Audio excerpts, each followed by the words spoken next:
नमस्कार दोस्तों, बहुत बहुत स्वागत करता हूं आप सभी का आपके अपने चैनल बीकॉम कॉर्नर के ऊपर। आज की वीडियो आप सभी तमाम स्टूडेंट्स के लिए बहुत ज्यादा स्पेशल रहने वाली है।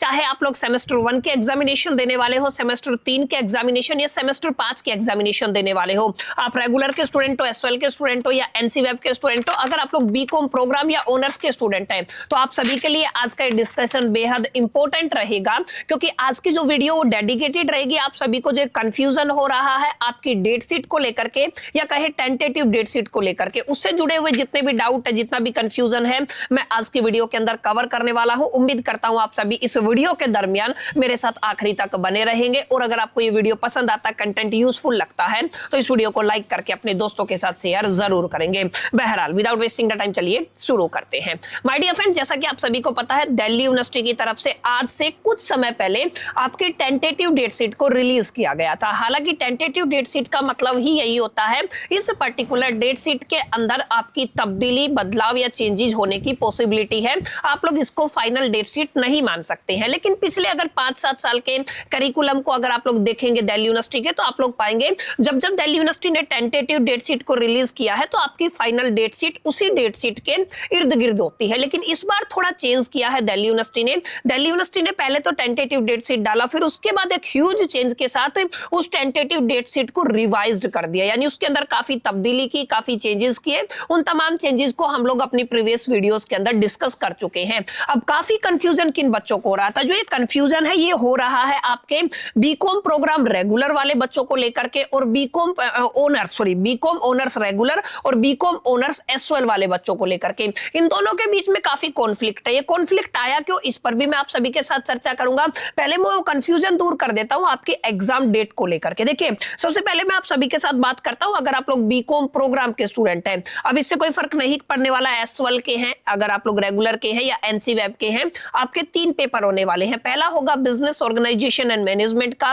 दूसरा पेपर आपका बिजनेस लॉ का रहेगा और तीसरा पेपर आपका फाइनेंशियल अकाउंटिंग का रहेगा। अगर बात करूं बिजनेस ऑर्गेनाइजेशन एंड मैनेजमेंट का पेपर आपका 12 दिसंबर को होने वाला है, बिजनेस लॉ का पेपर 17 दिसंबर को होने वाला है, वही फाइनेंशियल अकाउंटिंग का पेपर आपका 23 दिसंबर को होने वाला है। यहां तक कोई दिक्कत नहीं है। कंफ्यूजन स्टार्ट होती है सेमेस्टर 1 वाले बच्चे जिनके पास बीकॉम ऑनर्स है और वो भी रेगुलर वाले बच्चे हैं। अगर आप लोग बीकॉम ऑनर्स रेगुलर के स्टूडेंट है तो आप लोग समझिएगा आपके पास भी डिसिप्लिन के अंदर 3 ही सब्जेक्ट रहेंगे, लेकिन जो बिजनेस ऑर्गेनाइजेशन एंड मैनेजमेंट नाम का पेपर है वो आपका चेंज हो जाता है ऑनर्स के अंदर। इसको कहते हैं हम लोग मैनेजमेंट प्रिंसिपल एंड एप्लीकेशन। तो जिस डेट को आपका बिजनेस ऑर्गेनाइजेशन एंड मैनेजमेंट का पेपर होना है ऑनर्स के अंदर, उसी डेट को आपका मैनेजमेंट प्रिंसिपल एंड एप्लीकेशन का पेपर होगा। माने आप लोग ये कह सकते हैं मैनेजमेंट प्रिंसिपल एंड एप्लीकेशन का पेपर आपका 12 दिसंबर का रहेगा।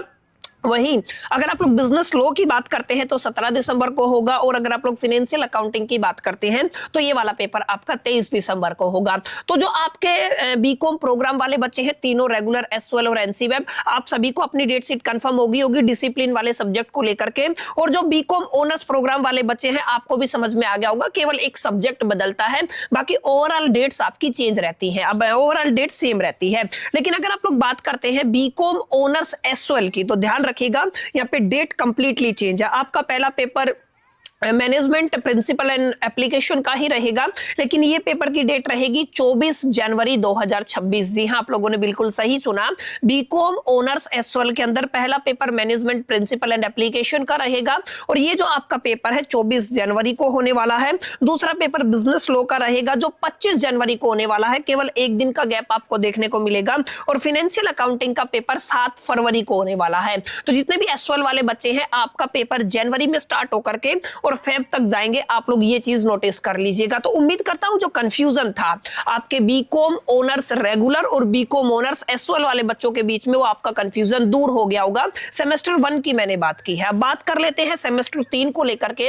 सेमेस्टर 3 के अंदर भी आपके 3 ही डिसिप्लिन के सब्जेक्ट रहते हैं। एक आपका बिजनेस स्टैटिस्टिक रहता है अगर आप लोग प्रोग्राम के स्टूडेंट हैं। अगर आप लोग ऑनर्स के स्टूडेंट हैं तो आपके पास बिजनेस मैथमेटिक्स रहता है। एक फाइनेंशियल मैनेजमेंट रहेगा और एक आपका POM प्रिंसिपल ऑफ मार्केटिंग नाम के 3 सब्जेक्ट रहेंगे। सबसे पहले हम लोग सेमेस्टर 3 की बीकॉम प्रोग्राम एसओएल रेगुलर और एनसीवेब तीनों की बात कर लेते हैं। पहला पेपर बिजनेस स्टैटिस्टिक का आपका 11 दिसंबर को रहेगा, फाइनेंशियल मैनेजमेंट का पेपर 16 दिसंबर को रहेगा, वहीं प्रिंसिपल ऑफ मार्केटिंग का पेपर आपका 22 दिसंबर को रहेगा। यहां पे कोई कंफ्यूजन नहीं है।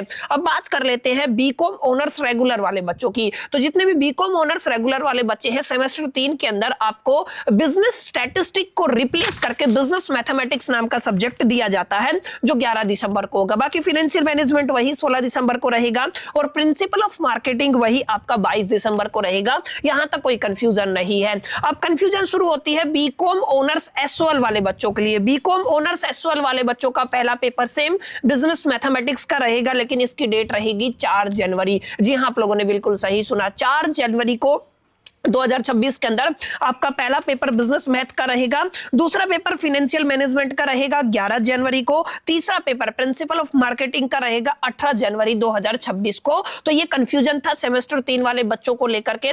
जो बीकॉम ऑनर्स रेगुलर और बीकॉम ऑनर्स एसओएल वाले बच्चे हैं, उनका कंफ्यूजन भी यहाँ पे उम्मीद करता हूं क्लियर हो गया होगा। और मैं एडिटर से बोलूंगा जितनी भी बातें मैं बोल रहा हूं वो स्क्रीन पे आपको दिखाए, ताकि आपको एक डिफरेंस समझ में आ सके। अब हम बात करेंगे आपके last and final subject semester की, that is just semester number 5। और सेमेस्टर नंबर 5 के अंदर भी आपके डिसिप्लिन के 3 सब्जेक्ट रहेंगे। Income tax law and practices के नाम से एक इंपॉर्टेंट सब्जेक्ट रहता है, मैनेजमेंट अकाउंटिंग करके और बिजनेस इकोनॉमिक्स करके 3 सब्जेक्ट आप सभी के पास रहते हैं। पहले बात करते हैं semester 5 BCom program SOL regular और एनसीवेब वाले तीनों बच्चों के लिए। पहला पेपर इनकम टैक्स का रहेगा 10 दिसंबर को, बिजनेस इकोनॉमिक्स का पेपर 15 दिसंबर को रहेगा, मैनेजमेंट अकाउंटिंग का पेपर 18 दिसंबर को रहेगा। आप सभी के पेपर 18 दिसंबर तक डिसिप्लिन वाले निपट जाएंगे। अब बात करते हैं बीकॉम ऑनर्स प्रोग्राम वाले बच्चों का। तो बीकॉम ऑनर्स प्रोग्राम वाले बच्चे आप लोग ध्यान दीजिएगा, सेम रहने वाला है। माने इनकम टैक्स का पेपर 10 दिसंबर को रहेगा, बिजनेस इकोनॉमिक्स का पेपर 15 दिसंबर को और मैनेजमेंट अकाउंटिंग का पेपर आपका रहेगा 18 दिसंबर को। ठीक है। अब लास्ट एंड फाइनल बात करते हैं बीकॉम ऑनर्स एसओएल वाले स्टूडेंट्स को लेकर के। जो आपका इनकम टैक्स का पेपर है ना, वो 28 दिसंबर को रहेगा। जी हां, आप लोगों ने बिल्कुल सही सुना। बिजनेस इकोनॉमिक्स का पेपर 10 जनवरी को कंप्लीट होगा। वहीं अगर मैं बात करूं मैनेजमेंट अकाउंटिंग, तो मैनेजमेंट अकाउंटिंग का पेपर आपका 17 जनवरी को कंप्लीट होगा। तो माय डियर फ्रेंड्स, ये ओवरऑल कंफ्यूजन था बीकॉम ऑनर्स रेगुलर को लेकर के और बीकॉम ऑनर्स एसओएल को लेकर के। उम्मीद करता हूं आप सभी का कंफ्यूजन दूर रहा होगा। जो भी कंफ्यूजन था, जो भी डाउट से, वो सारे क्लियर रहे होंगे और एक स्ट्रेट एंड फॉरवर्ड आपको एक आपकी डेट शीट मिल गई होगी। मैं बोलूंगा इसको रिवाइज्ड टेंटेटिव डेट शीट, और मान के चलिएगा यहां पे अभी भी इसके अंदर चेंजेस पॉसिबिलिटी संभावना है चेंज होने की। तो इसको आप लोग फाइनल कंसीडर अभी से मत कीजिएगा, अभी वक्त है। बस इतना कहूंगा, आप लोग अपनी प्रिपरेशन सही समय रहते कर लीजिए और स्पेसिफिकली एफएम की, फाइनेंशियल मैनेजमेंट की, इनकम टैक्स की, मैनेजमेंट अकाउंटिंग की, बिजनेस स्टैटिस्टिक और बिजनेस मैथमेटिक्स की, ये कुछ ऐसे सब्जेक्ट है सेमेस्टर 3 सेमेस्टर 5 के जो काफी प्रैक्टिकल है, जहां पे आपको बहुत ज्यादा एफर्ट डालने की जरूरत है, बहुत ज्यादा पढ़ने की जरूरत है, तभी आप लोग इन पर्टिकुलर एग्जाम को क्रैक कर पाएंगे। उम्मीद करता हूं ये वाला वीडियो आप सभी के तमाम जितने भी डाउट्स है उन सभी का सोल्यूशन साबित रहा होगा। जितने भी डाउट्स है सारे क्लियर रहे होंगे। वीडियो आपको पसंद आया होगा। वीडियो पसंद आया तो इस वीडियो को लाइक कर दीजिएगा, अपने दोस्तों के साथ शेयर जरूर कीजिएगा। कोई क्वेरी रहती है तो कमेंट में जरूर बताइएगा। बाकी मेरे को आखिरी तक सुनने के लिए आप सभी का तहे दिल से शुक्रिया, थैंक यू, धन्यवाद। अगले पार्ट के अंदर मिलते हैं, जब तक के लिए मैं तो all the best, till the keep learning.